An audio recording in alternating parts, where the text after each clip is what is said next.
So now I'm going to cast the other leg, only this time I'm going to show you my technique for casting for a varus foot, even though I have a patient with a valgus foot here. And so a varus foot is going to present in a varus alignment of their ankle as well as an internally rotated position of the foot.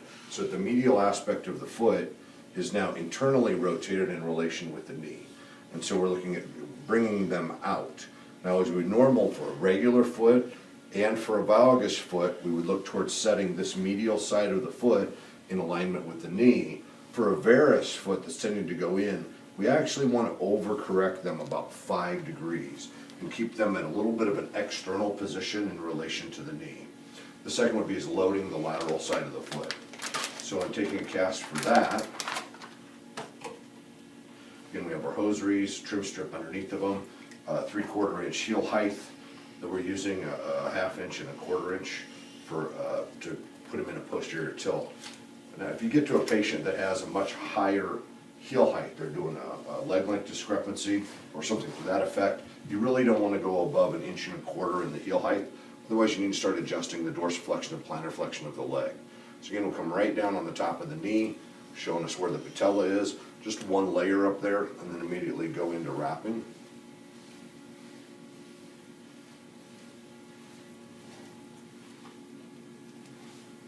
As we get down to the foot, we're going to bring this back around and double it over the heel.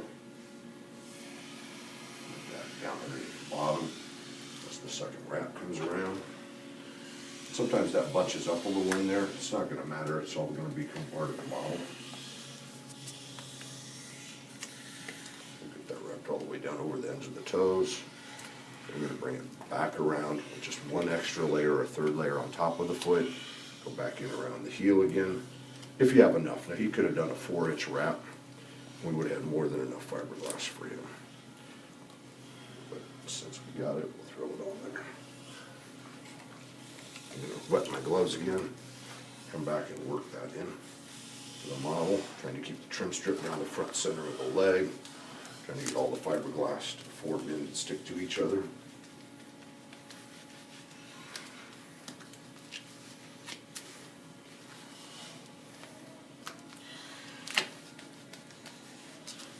Like I say, fiberglass has that little window when it starts to set off, so it's fairly wet right now.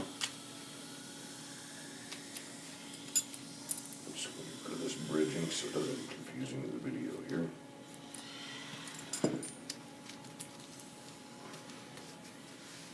We're going to set him back so the whole heel is sitting on the heel height. And again, this would be a varus foot that's wanting to internally rotate this way. So as the foot's wanting to internally rotate that way, I'm actually going to put a few fingers underneath the lateral side of his foot and one underneath the perineal notch and use that to raise the lateral side of the foot, bringing the met heads down flat on the heel height under the heel, flatten the met heads, reduce the supination that will happen in the forefoot, and bring the patient into a slight external rotated position from here. Now he's going to be wanting to pull in where this one's not, and you've got to correct that position to bring them back out a little bit. Okay, so loading the outside of the foot, so when the patient comes down on it, they're going to automatically start getting a pressure pulling them out of that varus positioning, and then bringing their first met head down and make sure the 5th met head's down on to make a flat surface underneath of them. Now he's valgus, so in this model we're going to correct that now and go back to going to a valgus control and getting him back into an alignment that matches his knee here. And then look at his alignment for dorsiflexion, plantar flexion as well. See that we could drop a plumb bob down the side of it and down the front of it, and have the center of the knee go to the center of the ankle, the center of the knee go to the center of the ankle, and my pressures in the arch and in the sustapeculus for his valgus control for this patient. So I hope that shows a little bit about what I would do for a varus foot rather than a valgus. Just keep your knee right there if we can. Kind of push your knee around, and we'll let that firm up good. Okay. And when you're done with your model, you want to take a look at the alignments. You're telling us this is flat perpendicular to this is flat perpendicular to this is the amount of heel height that you want built into the model. Everything is being aligned and the timing of the spring is happening in this model by the way you set the leg. If it's not the way you'd like it, when you get done, decide to go back down to a 1/2 inch heel height, go up to a 1 inch heel height, write it on the work order, and we'll adjust accordingly into the model.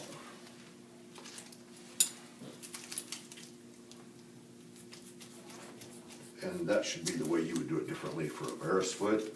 Remember, external rotation of about 5 degrees rather than putting them in a neutral alignment.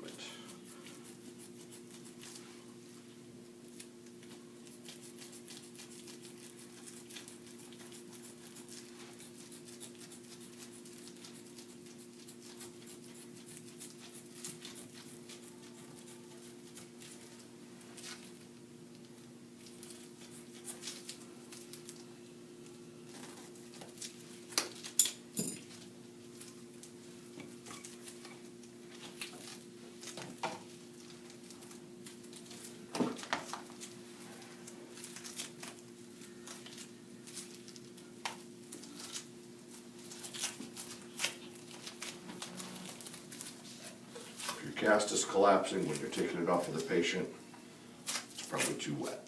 So be cautious that you get it far enough. You can see the finger pressures that I put into there. We're going to blend that out, give him the reliefs for his navicular, add the pressure in the ST to make it even. Everything should come out great for that. Excellent model for the brace. Should be it. Thank you very much.